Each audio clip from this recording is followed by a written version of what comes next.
At the beginning of this year's fantasy football season, I began a journey of trying to become a data analyst for a living. And what better way to start that journey than by looking at the NFL Next Gen Stats API, pretending that I knew what each of the stats meant, and trying to make ill-advised connections with fantasy points. Fast forward to the end of the season, and I'm sitting dead last in my league. So what went wrong? What could have I done differently? And what does this mean for my future career in the data analysis field?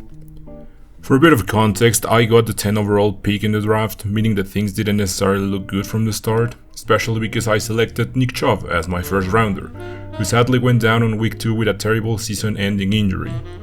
Nothing to do there, I do wish him the best and that he recovers for the 2024 season. This is how the rest of the team looked like at the beginning, and this is how it ended up looking by the end of the season. Now, let's get started.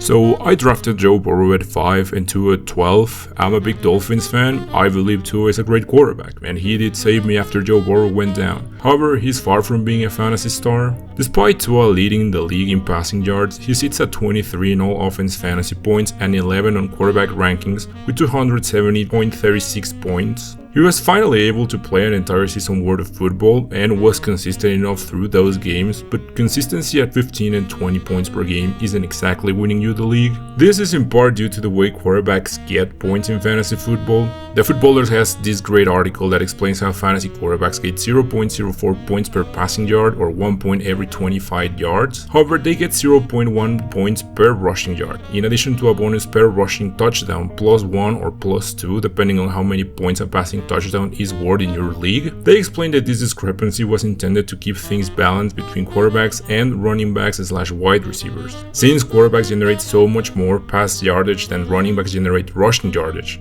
The point multiplier is smaller to keep the overall fantasy score relatively similar.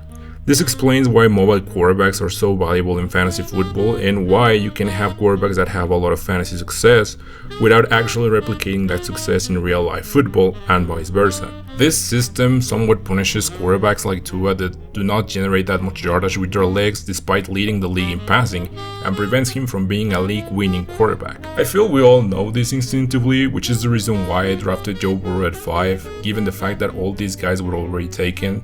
I drafted him without really knowing about his calf injury, and even when I learned about it, I wasn't really that worried, primarily because I didn't know what a calf was. Turns out it's more important than I thought.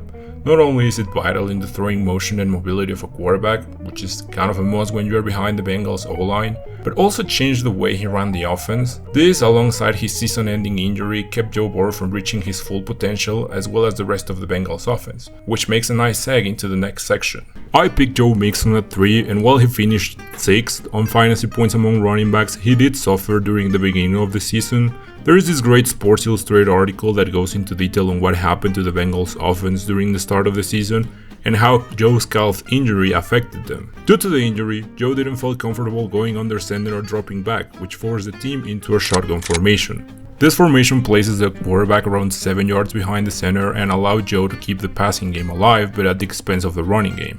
As explained by Brett Coleman in his Eagles offense video, shotgun makes the run game too predictable since you can only really call 2 types of plays, inside zone or duo. These 2 plays attack the middle of the O-line and are, statistically speaking, the least effective plays at football at generating 10 or more yards. This gives your running back a consistent stream of points per rushing yard, but leaves him depending on a big touchdown output in order to have a real impact on your team. You can actually see Mixon's performance going up after Joe's calf got better around week 5 and he began going under center. You can also see his performance remain somewhat stable even under Jake Browning after they stopped relying on the shotgun. Another running back that funny enough suffered from the shotgun was my 7th pick DeAndre Swift, but for entirely different reasons. As I mentioned before, Brett Coleman made a video talking about how all the problems the Eagles offense had during the last part of the season came from the team's overuse of the shotgun formation in their run game. The Bengals used the shotgun as a crutch, but the Eagles just enjoyed running with a crutch. The whole objective of the run game is to get 4 or 5 yards in order to generate a short yardage situation on 3rd down so that tush push can work its magic. This, as previously mentioned, limits the amount of explosive plays by the running backs, which meant that Swift relied only on touchdowns in order to really have an impact on any fantasy team. This explains why, despite him being 5th overall in rushing yards among running backs, ended up 20 in fantasy points among running backs. All of these yards were somewhat equally distributed along 17 weeks, and without a big touchdown production, he kind of fell off as the rest of the Eagles towards the end of the season. And as I previously mentioned, being consistent within the realm of 10 to 15 points per game isn't winning you the league. Despite that, I'm still somewhat proud about my assessment of these two running backs because I was sort of right. Many people had doubts on Swift due to his injuries, but I knew that if he could stay healthy for most of the season, he would be in a great spot, given the fact that the Eagles were the team that ran the ball the most in 2022, and he was a pretty good player in Detroit.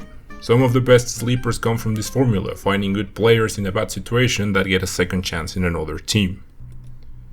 As I previously mentioned, at the beginning of the season I made an analysis using the Next Gen Stats API in order to try to find valuable fantasy players.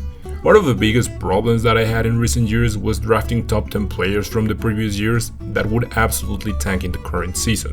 It's like the financial bros mantra says, past performance doesn't predict future results, but then what is the alternative? I really don't know.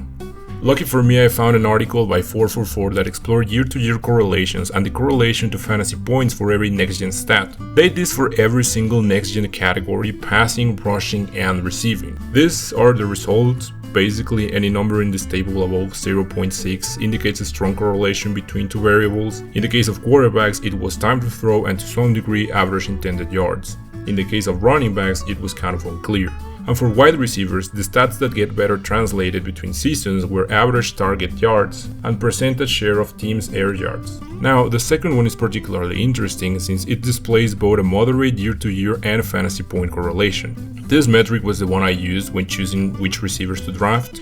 All three receivers I picked, Davante Adams at 2, Amari Cooper at 4, and Terry McLaurin at 8, ranked pretty high in these two stats, and wouldn't you know, the 444 guys were actually right. In the 2022 season, Davante Adams ranked 2nd in percentage share of teams' air yards, and Amari Cooper ranked 6th in this metric.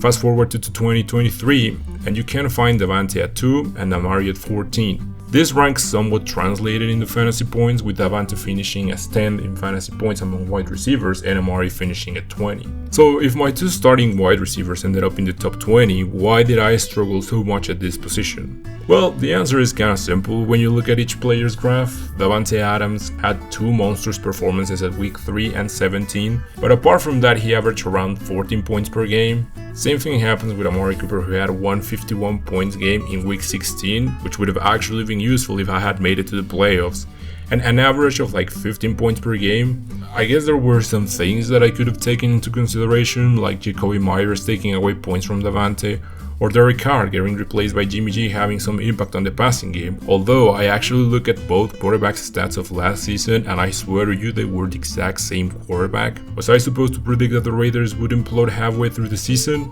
Maybe.